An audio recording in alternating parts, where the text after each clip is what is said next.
So apparently Sunday was a very busy day for the previews because there was a lot I missed yesterday and there's a bunch more this morning. So let's get into it. So let's start off with the new card here, Urgent Necropsy. So for two, a black and a green, you get an instant that says, as an additional cost to cast a spell, collect evidence X, where X is the total mana value of the permanents this spell targets. Destroy up to one target artifact, one target creature, one target enchantment, and one target planeswalker. So you get to, you exile that stuff and then you get to remove those things from your graveyard, and then you're able to target them. It kind of lands in the vein of, what is that spell? Casualties of War, where it was very hard to cast, but expensive, but you got a lot of value for what you were paying for. Same thing kind of goes here. So that's pretty good. And this is probably going to see some kind of play in your Golgari, Sultai, and those kind of color combination decks. I'm going to give it a try. I want to see how it goes. Then we have an enchantment that kind of has a dual purpose going on in this. It's Lost in the Maze. For X blue blue, you get an enchantment with flash that says when it enters the battlefield, tap up to X target creatures and then put a stun counter on each of those creatures you don't control. And then tapped creatures you control have hexproof. So you can go about this one of two ways. You can flash it in to tap down your opponent's stuff and lock them down with a stun counter. Or if your opponents are doing like multiple targeting spells that will blow up your stuff, like the aforementioned Necropsy or whatever, you can use that to stop them from blowing up a couple of different things. Like if they target an artifact creature and a regular creature, you can go ahead and say, okay, I'm going to flash this in, tap my guys. They become hexproof if you lose those targets. So there's some other purposes with this that you can do just beside locking down your opponent. And I kind of like this. And it makes it so any attacking creatures you have gain hexproof. So if there's something going on that way, you can also protect your attackers as well. Then comes one of the main characters from the storyline. It's Ezram, Agency Detective. For one, white, blue, you get a 5/5 Archon Detective with flying that when it enters, you investigate twice, so you'll get 2 clue tokens. And then you pay 1 and sack an artifact to give Ezram his choice of Vigilance, Lifelink, or Hexproof until end of turn. This fits in the vein of the, big blue-white creatures that you can give hexproof conditionally or lifelink or whatever. So you can, sack pre-combat, give him vigilance, so you can actually, keep him back as a blocker. Lifelink to fix your life total, or hexproof to protect him from any kind of, removal spells. And, he's a pretty good size. And I actually love this art because if you look closely, it's got the hooded Archon that most Archons look like in Magic, but then he's got a hat over top of his hooded get up. It's kind of goofy looking, but it's kind of fun at the same time. Next is the Golgari Selesnya split card that several people are actually just raving about. So let's take a little closer look at this. On the Cease side, which is the Golgari side, for 1 and a hybrid Golgari color, exile up to 2 target cards from a single graveyard. Target player gains 2 life and draws a card. So, instant speed, you can nuke a target out of a graveyard, or 2 in this case. So if someone's like Command the Dreadhorde grabbing 2 big monsters out of their graveyard, you can go ahead and zap them out of that graveyard. Or you can do, if they're doing just single target reanimation, you can hit one of them and one other thing that could come back later as a problem. And then you get to gain life and draw cards.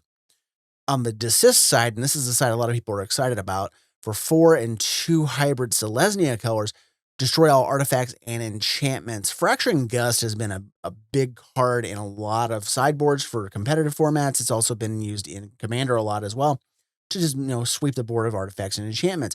But it's really hard to cast that card because it's 2 and triple Selesnya hybrid. So sometimes the colors just don't line up if you're in a 3+ color deck. This, however, is a little bit easier to cast, and it's also probably going to be cheaper to get your hands on because Fracturing Gust hasn't been printed in a while, so it carries a little bit higher cost in terms of money to get a copy of it. Then we have the Cryptics, which is a new, mana rock. You get it for 2 mana instead of 3, like a lot of the taps for anything, but there's a conditional drawback attached to it where you have to actually collect Evidence 3 in order to get the mana off of it. And then you can sack it and surveil 3 and draw 3 cards, but you can only activate it if it has 5 or more unlock counters on it, which is what you put on it when you collect the evidence to tap it for the mana. I'm not sure how well I want to use this card, especially in Commander, because you're in a singleton format. Unless you're ripping lands out of your graveyard, and then that's 0 cost. You're not getting anything on the collect evidence side of the stuff. you really don't want to exile things. You want to be able to get them back most of the time. Unless you have some weird design in your deck where you just don't care what goes away and what goes in your graveyard. Usually I have ways of trying to get my stuff back and I don't want to lose it permanently to an exile. So I'm not sure here. Now, in competitive formats, maybe this does something. Maybe this ramps people into something quickly and they don't really care about losing their stuff. Hard to say, but I'm not overly impressed with this. I think it's a little too restrictive for what it does because you're going to be constantly having to mill yourself in order to even use this thing in the first place. Ley lines. We have our first 5-color ley line. This is the ley line of the Guild Pact. It has hybrid Selesnya, hybrid Dimir, hybrid Golgari, and hybrid Gruul colors attached to it. If you have it in your opening hand, it'll start on the board at the beginning of the game. Each non-land permanent you control is all colors, and lands you control are every basic land type in addition to their other types, which means your lands will tap for any color because they have all the types. And if something says it has like protection from a certain color, it has protection from all your stuff because your stuff is all colors. So that's kind of interesting, kind of a fun little piece to throw to the 5-color players out there. Could be interesting. I don't know how many players are going to want to run this, but if you open a copy of it and throw it in your 5-color decks, then it's probably not a bad include, especially if you have a lot of stuff with like double mana costs that you like, because it's really hard to run like double black, double blue, or double red, whatever those kind of things are. And you usually want 1 pip in each of your spells to not get yourself color screwed in the grand scheme of things. This might help with that. Now, for as much as I bashed on the cryptics, this is kind of on the opposite end of the scale for me personally. I love free casting spells in the games, especially if it's like big, dumb stuff that, people can't see out of nowhere. And this kind of fits that mold. This is Conspiracy Unraveler. For 7 mana, you get a 6/6 Sphinx Detective with flying. It says you can collect evidence 10 rather than pay the mana cost for spells that you cast. Well, I can think of a whole lot of spells that I would love to just, pull stuff out of that graveyard and cast big things off of, those 10, 11 drop spells, like your time stretches, or, you can dump off something down. Just remember, if you collect evidence instead of casting an X spell, your X is going to be 0 and you cannot split the cost by saying, well, I'll pay this for the X and then collect evidence 10 for the rest of the mana cost. So there's some limitations to this, but there are a lot of good upsides to it as well. Then we have a Hate Bear for the new disguise mechanic in Karlov Watchdog. For 4 mana, it's a 3/2 dog with vigilance. Opponents' permanents cannot be turned face up during your turn, so that if they want to flip their disguise creatures up, they got to spend their time and their mana doing it on their turn. They cannot hold their mana up to, hold on to a counter spell or a removal spell or whatever. They're going to have to do their shenanigans on their turn if they want to pull them off. Then, whenever you attack with 3 or more creatures you control get +1/+1 until end of turn. So you have a little bonus attached to this. So, a white aggro deck will actually get like a little anthem effect for the attacking creatures, as well as preventing a disguise, like can't talk right now, a surprise disguise flip over of something like an Aurelia's Vindicator or something like that. If they want to exile your creatures with the Vindicator, they're going to have to do it on their turn, and you already know you're not going to have your stuff available for that attack, versus them surprising you, nuking a bunch of your stuff, and then blocking and killing something else. Next up is Frantic Scapegoat. For a red, you get a 1/1 haster that when it enters the battlefield, it gets suspected. So that means it's a haste menace cannot block, which is kind of okay. I don't care about, blocking with a 1/1 most of the time, unless it's a chump block.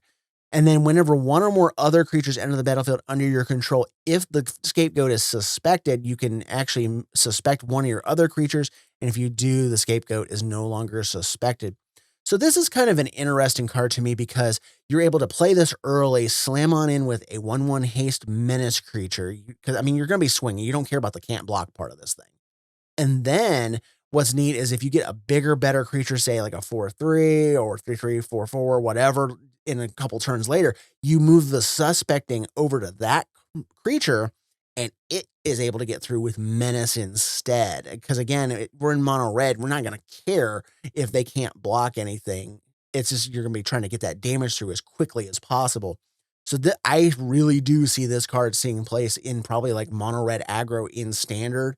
And as for commander, I would still probably run this in some kind of red deck where I want a big red creature to get through, especially if it's got like some kind of trigger and I want to assist it in getting across and hitting the opponent. In a tradition of the long-lasting phoenixes here, we have a new variation on a phoenix coming back from the ashes, and this is Lamplight Phoenix for 3 mana. It's a 3/3 flyer, so that's pretty good rate on in and of itself, a 3/3 flyer for 3.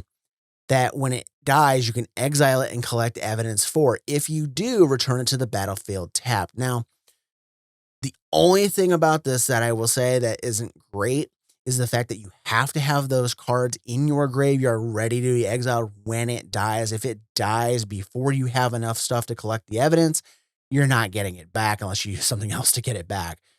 That said, I could see, again, with the mono red aggro decks in standard, I could see running a couple copies of this in that deck to go in there and do some damage to your opponents that way. Now, most of the cards that I've covered thus far have been from the main set that's coming, but there's also the ancillary product of the Ravnica Edition that's coming out, which has exclusive cards in it that are going to be tied in that are commander legal. So we're going to take a look at some of this stuff as well, because in the last 24 hours, we've had a bunch revealed. First up is Lana's Genetics Expert. For 1 hybrid Simic, we get a Snake Elf Detective 1/2 with Evolve, which means whenever a creature with a greater power or toughness comes into the battlefield under your control, you put a counter on this creature. So anything that's got to start with 2 power or 3 toughness will cause him to evolve. And then whenever 1 or more +1/+1 counters are put on Lannis, you investigate that many times. So even if you aren't using his evolve ability, if you have something that says like put 5 +1/+1 counters on target creature and you put 5 counters on him, he's going to investigate 5 times. And whenever you sacrifice a clue, put a +1/+1 counter on another target creature you control. So there's an interesting way to, spread counters around that isn't just play this spell or ETB this creature and put a counter on something. It's you tie it into the clues, which then you can sacrifice to draw cards, or you can feed them into other things that eat artifacts and then start spreading the counters that way. Like I'm thinking like an Arcbound Ravager would be kind of fun, because then you can go ahead and sacrifice the clue, put an extra counter on the Ravager. So for every clue you feed the Ravager would get 2 of them. And since we're in green blue, you can actually play, the counter +1/+1 counter extra cards and that are in green, or the counter doublers like Doubling Season and things like that go along the line here. Then we have Corporeal Projection for a red and a blue. You get a sorcery that gives a target creature you control Myriad until end of turn, but then it has Overload for 3 double blue, double red, which replaces the word target with each on the card. So then if you overload this, each of your creatures gain Myriad until end of turn. Well, that kind of thing is usually reserved for white. They have the enchantment that grants all your stuff Myriad, or you have, the stuff like the equipment that gives your stuff Myriad, but there's not a lot of stuff that grants that ability in the game to begin with. So this is actually pretty powerful. And if you have, big enough creatures that are not legendary that you're going to be swinging with, like I would stick this on like an ancient copper dragon or ancient silver dragon or something like that, to give it, Myriad to swing out and smash. And if any of those make contact, you're getting a bunch of treasures, bunch of cards, bunch of whatever. So this is actually kind of a cool card. I like this one. I want to get a copy of it for my collection. Now, if you own the precon from the Wilds of Eldraine and the Fairies, we have an upgrade possible for that deck in the Dimir Strandcatcher for 2 and 2 hybrid Dimir. You get a 3/3 Fairy Rogue with Flying that says whenever you attack, surveil X, where X is the number of opponents being attacked. And at the beginning of each end step, if 3 or more cards were put into your graveyard from anywhere other than the battlefield this turn, draw a card. So ideally, you're going to surveil 3 cards into your yard on your turn when you attack, and then you're going to attack, all 3 opponents in the pod to knock all those cards in and then draw a card at the end step. But you can also do other mill tricks and surveil and explore and all those other things that allow you to dump cards off your deck in order to accomplish the card drawing feat. You don't necessarily have to just use the Strandcatcher's surveil mechanic itself to go ahead and do that. Then we have another Simic card in Unruly Krasis for 1 green blue. You get a Shark Octopus Lizard. It's a 4/4 with Trample for 3. That's really good right there. And then whenever it attacks, you may have the base power and toughness of another target creature you control become XX until end of turn, where X is the power of the Unruly Krasis. And it has Adapt, which means when you pay the 3 blue-green cost on it, you can, if it has no counters on it, you can dump 3 counters on it and it becomes a 7/7. So this is going to give you the ability to have a 7/7 trampler and be able to bestow +7/+7 or +4/+4 before the adapt on one of your other creatures to make them both into huge threats. And then on top of that, again, we're in green, so counters can be doubled up, counters can be increased, you can add counters to things. There's a lot of functions here where you can just, make this thing a huge threat and then something else. So if this thing is like, 10, 10, 12, 12, whatever, and you just come crashing through, one of the cool things too is that it's a base power increase. So if something else has counters on it already, it's going to get bolstered even further because it already has +1/+1 counters on it, making that thing even bigger yet. So this card may not look like much. It's a 5 cast 4/4 flying weird detective. It's Resonance Technician. I keep saying Tactician. This is about my 5th take of trying to say the name. And when it enters the battlefield, you can discard a card if you do investigate twice, and then you can tap it and tap X untapped artifacts you control to copy an instant or sorcery spell with mana value X. You may choose new targets for the copy. So I like spell copying, and I really like this card because if you have enough artifacts laying around that you don't care about being untapped, and there's some good things you can tap, like these clues that are laying around, treasures if you don't need the mana, food tokens, blood tokens, equipment cards, because it doesn't matter if they're tapped or not. So there's some good stuff going on here. I like this card for that reason. Then we have a card that confused me at first when I was reading it. This is Suppressor Skyguard for 2 white blue. You get a human knight, a flying 2/4, that when a player attacks you, if that player has another opponent who is not being attacked, prevent all combat damage that would be dealt to you this combat. So this forces your opponent to send resources at all of your opponents in order to get damage across. Otherwise, they cannot damage you. That's what all that weird wording is. That's the reason why I had to read it a few times and I didn't quite understand it at first. So if they have an eligible somebody else that they can attack and they're attacking you, you don't take any damage. So that's kind of the way this works. Pretty good card, right in line with the Azorius and the shenanigans they pull off. For an uncommon, this card is very, very powerful. This is Afterlife Insurance. For 1 and a hybrid Orzhov, you get an instant that says, creatures you control gain Afterlife 1 until end of turn, draw a card. So if someone's trying to wipe your board out or whatever, you can cast this and it just creates a bunch of 1/1 spirit tokens after they've died, and you get the card to replace itself afterwards. I can't tell you how many times you're like, oh, I got this good board, I'm good to go, and then wham, and you're screwed. Also, something I just realized I was thinking about it, the last variation of Teysa Karlov from the last Ravnica set, if you have this in her deck, this will trigger Afterlife twice because it's a death trigger. So you're going to get 2 tokens for everything dying if you're running her on the board. Then we have one of the clue commanders that is tied to like the clue game pieces. This is Apothecary White for 3 and a white. You get a 3/4 human cleric with vigilance that whenever you attack, create a food token for each player being attacked. So kind of like with the Suppressor Skyguard, forcing your opponents to go after your other opponents in order to force damage across, this is promoting you attacking all of your opponents to get as many of the food tokens as you can. And you want those because her special ability is tap and pay a white and tap X untap food you control to create X 1/1 white human creature tokens. So the more food you have laying around, the more you're going to go ahead and play this out and then tap it and make a bunch of human creature tokens. God, I can't talk today. This would actually be a good card if you don't care about the theme for the food and fellowship precon to be slotted into it somewhere along the line to help you create more food tokens for that particular deck. This is kind of an interesting card. I like it. I can't wait to give this one a try. Now, this card is not the most powerful thing in the world, but I love the flavor of it because the vampires of Ravnica mostly actually don't go for blood so much as they go for the mind. They're a memory thing where they try to erase memories and feed off of those.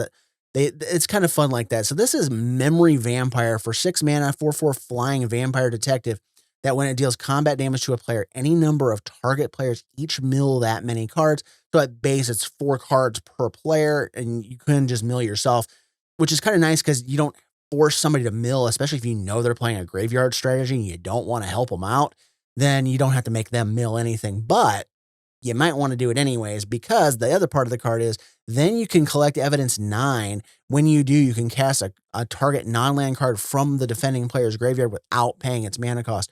So forcing them to mill feeds into the second half of the card and allows you to go ahead and do stuff with that and free cast some of their threats that got knocked into the graveyard with the first part of the ability. Then we have Covetous Elegy, a new Orzhov card for 4 and white-black. You get a sorcery that says each player chooses up to 2 creatures they control, then sacrifices the rest. Then you create a tapped treasure token for each creature your opponents control. So at full value, this is going to cost you 6 mana. It's going to cost everybody all but 2 of their creatures, and you're going to get 6 treasure tokens off of this because each of your opponents should have 2 creatures on the board when you set this off and it resolves. So that's pretty good rate. You get the mana back for casting the spell. So essentially it's free. And then you get to go use that mana again for something else. So that's pretty good rate, and I like the card. I think it'll see play in Commander. Now, this card will mess with people's minds. It messed with mine when I first read it, and I had to read it about 4 times to kind of understand the concept behind it. It is Portal Manipulator. For 4 mana, you get a 3/2 human wizard with flash that when it enters the battlefield during the declare attacker step, choose target player and any number of target attacking creatures their opponents control. Those creatures are now attacking that player.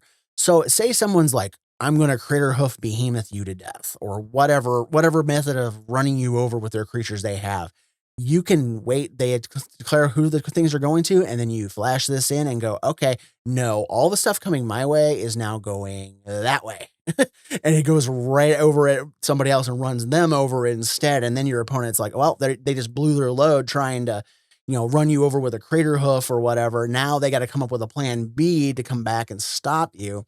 And it also gives you time to come up with a board wipe to blow up all their stuff the next turn if you already have one on hand. We hadn't seen a Gruul card yet, and I didn't want them to be left out. This is the Herald of Ilharg. For 4 mana, you get a 3/3 board beast with trample that says whenever you cast a creature spell, put 2 counters on the Herald. If that spell was 5 or greater mana value, though, it deals damage equal to the number of counters on it to each opponent.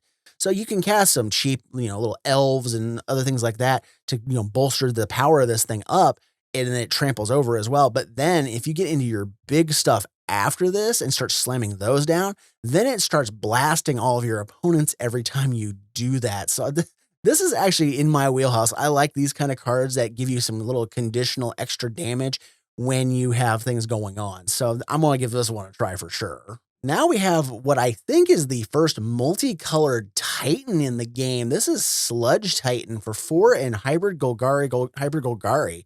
You get a 6/6 zombie giant with trample that says when it enters the battlefield or attacks, mill 5, you can put a creature card and or a land card from among them into your hand. So you can pull a land and a creature, or just one or the other, and put them into your hand when it enters and when it attacks, and it mills you for 5. So if you have any kind of mill-centric deck or anything like that, this is a great include in those decks, and you get to get stuff back out of your graveyard as you're, going ahead and milling yourself down anyhow. So then, or you can mill back, a land or whatever if you're land short. There's some great stuff going on with this card. I like this Titan. Sticking with the Golgari, we have Tribune of Rot for 1 and 2 hybrid Golgari. It's a 3/3 elf shaman that says when it attacks, mill 2 cards.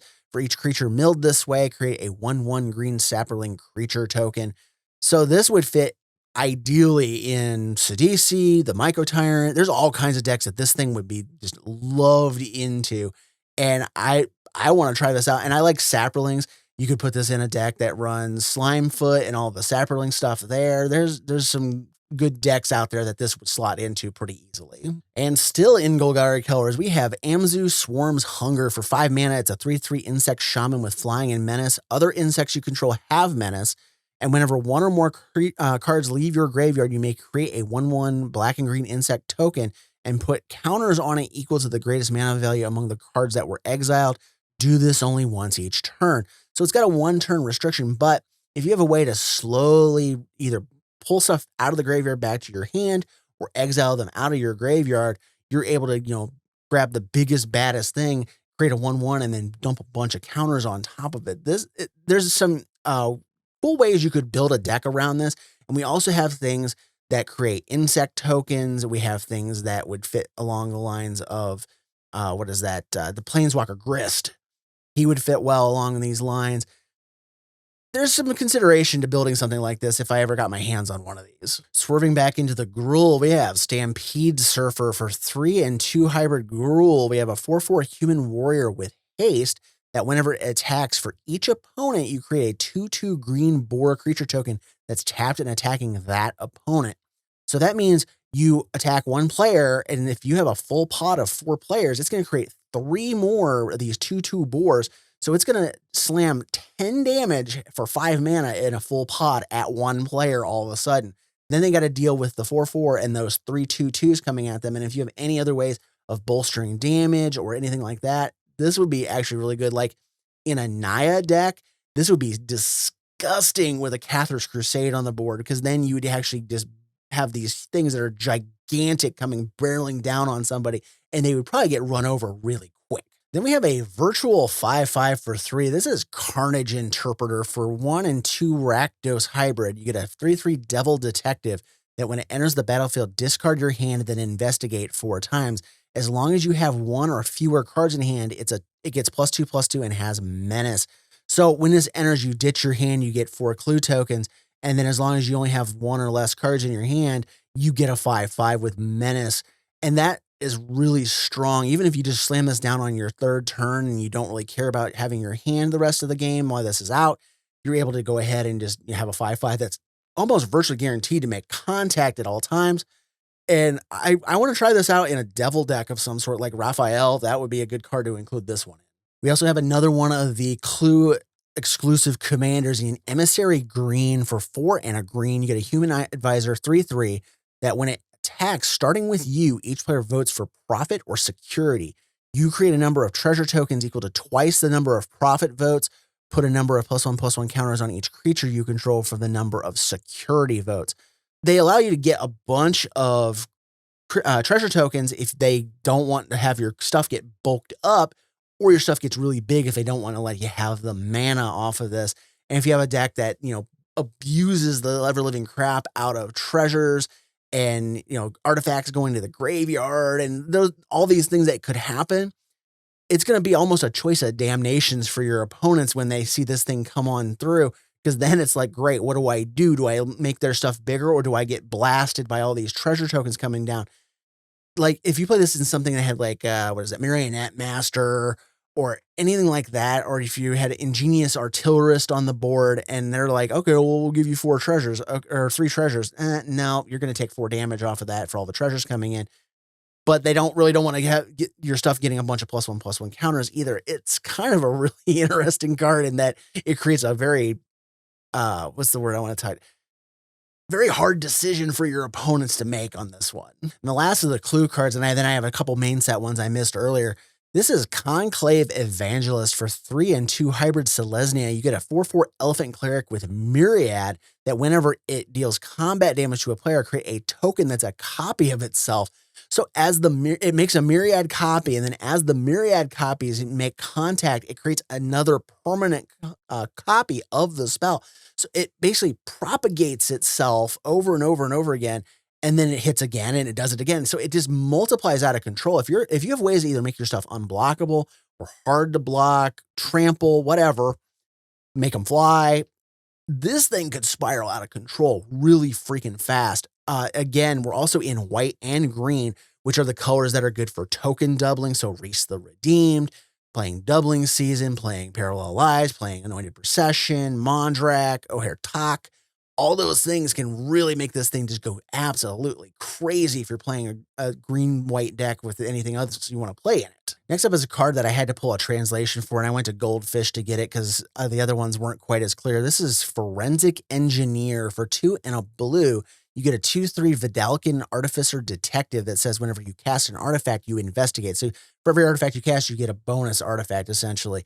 And then activated abilities of artifacts you control cost 1 less to activate, but it cannot reduce the mana cost to less than 1 mana for that activated ability.